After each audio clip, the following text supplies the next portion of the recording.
Bin Laden is dead.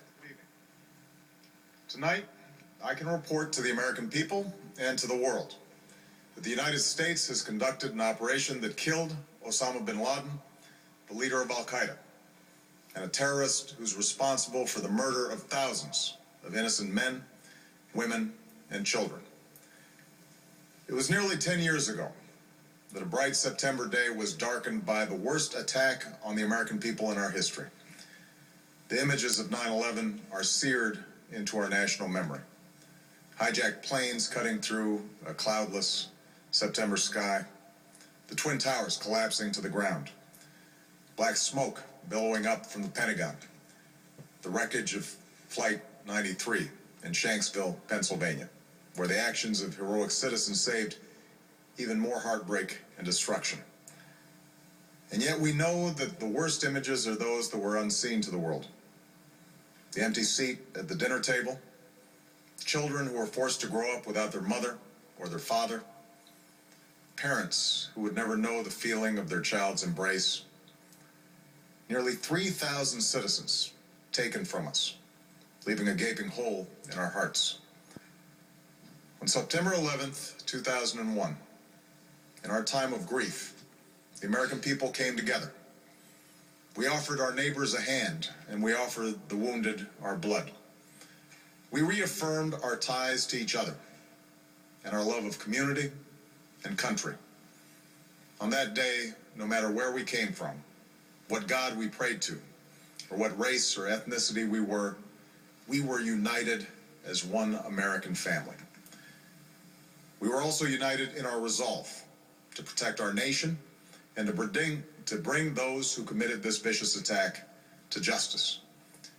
We quickly learned that the 9/11 attacks were carried out by Al-Qaeda, an organization headed by Osama Bin Laden, which had openly declared war on the United States and was committed to killing innocents in our country and around the globe.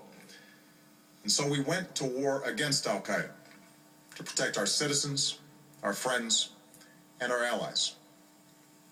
Over the last 10 years, thanks to the tireless and heroic work of our military and our counterterrorism professionals, we've made great strides in that effort. We've disrupted terrorist attacks and strengthened our homeland defense. In Afghanistan, we removed the Taliban government, which had given Bin Laden and Al-Qaeda safe haven and support. And around the globe, we worked with our friends and allies to capture or kill scores of Al-Qaeda terrorists, including several who were a part of the 9/11 plot. Yet, Osama bin Laden avoided capture and escaped across the Afghan border into Pakistan. Meanwhile, Al-Qaeda continued to operate from along that border and operate through its affiliates across the world. And so shortly after taking office, I directed Leon Panetta, the director of the CIA, to make the killing or capture of bin Laden the top priority of our war against Al-Qaeda, even as we continued our broader efforts to disrupt, dismantle, and defeat his network. Then, last August, after years of painstaking work by our intelligence community, I was briefed on a possible lead to bin Laden. It was far from certain, and it took many months to run this thread to ground. I met repeatedly with my national security team as we developed more information about the possibility that we had located bin Laden hiding within a compound deep inside Pakistan. And finally, last week, I determined that we had enough intelligence to take action and authorized an operation to get Osama bin Laden and bring him to justice. Today, at my direction, the United States launched a targeted operation against that compound in Abbottabad, Pakistan. A small team of Americans carried out the operation with extraordinary courage and capability. No Americans were harmed. They took care to avoid civilian casualties. After a firefight, they killed Osama bin Laden and took custody of his body. For over 2 decades, bin Laden has been Al-Qaeda's leader and symbol, and has continued to plot attacks against our country and our friends and allies. The death of bin Laden marks the most significant achievement to date in our nation's effort to defeat Al-Qaeda. Yet his death does not mark the end of our effort. There is no doubt that Al-Qaeda will continue to pursue attacks against us. We must, and we will, remain vigilant at home and abroad. As we do, we must also reaffirm that the United States is not and never will be at war with Islam. I've made it clear, just as President Bush did shortly after 9/11, that our war is not against Islam. Bin Laden was not a Muslim leader. He was a mass murderer of Muslims. Indeed, Al-Qaeda has slaughtered scores of Muslims in many countries, including our own. So his demise should be welcomed by all who believe in peace and human dignity. Over the years, I've repeatedly made clear that we would take action within Pakistan if we knew where bin Laden was. That is what we've done. But it's important to note that our counterterrorism cooperation with Pakistan helped lead us to bin Laden and the compound where he was hiding. Indeed, bin Laden had declared war against Pakistan as well and ordered attacks against the Pakistani people. Tonight, I called President Zardari, and my team has also spoken with their Pakistani counterparts. They agree that this is a good and historic day for both of our nations.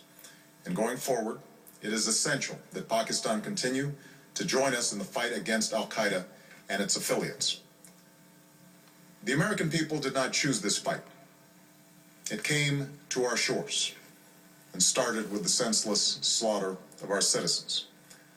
After nearly 10 years of service, struggle, and sacrifice, we know well the costs of war.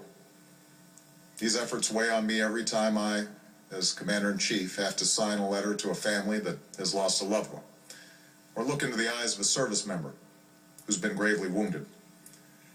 So Americans understand the costs of war. Yet, as a country, we will never tolerate our security being threatened, nor stand idly by when our people have been killed. We will be relentless in defense of our citizens and our friends and allies. We will be true to the values that make us who we are. And on nights like this one, we can say to those families who have lost loved ones to Al-Qaeda's terror, justice has been done. Tonight, we give thanks to the countless intelligence and counterterrorism professionals who've worked tirelessly to achieve this outcome. The American people do not see their work, nor know their names. But tonight, they feel the satisfaction of their work and the result of their pursuit of justice. We give thanks for the men who carried out this operation, for they exemplify the professionalism, patriotism, and unparalleled courage of those who serve our country. And they are part of a generation that has borne the heaviest share of the burden since that September day. Finally, let me say to the families who lost loved ones on 9/11 that we have never forgotten your loss, nor wavered in our commitment to see that we do whatever it takes to prevent another attack on our shores. And tonight, let us think back to the sense of unity that prevailed on 9/11.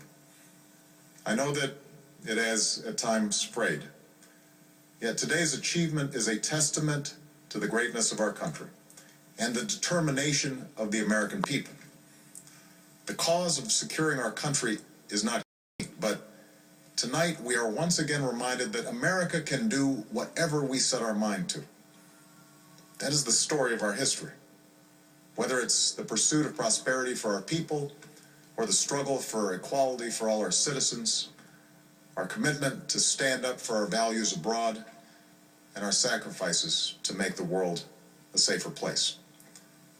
Let us remember that we can do these things not just because of wealth or power, but because of who we are.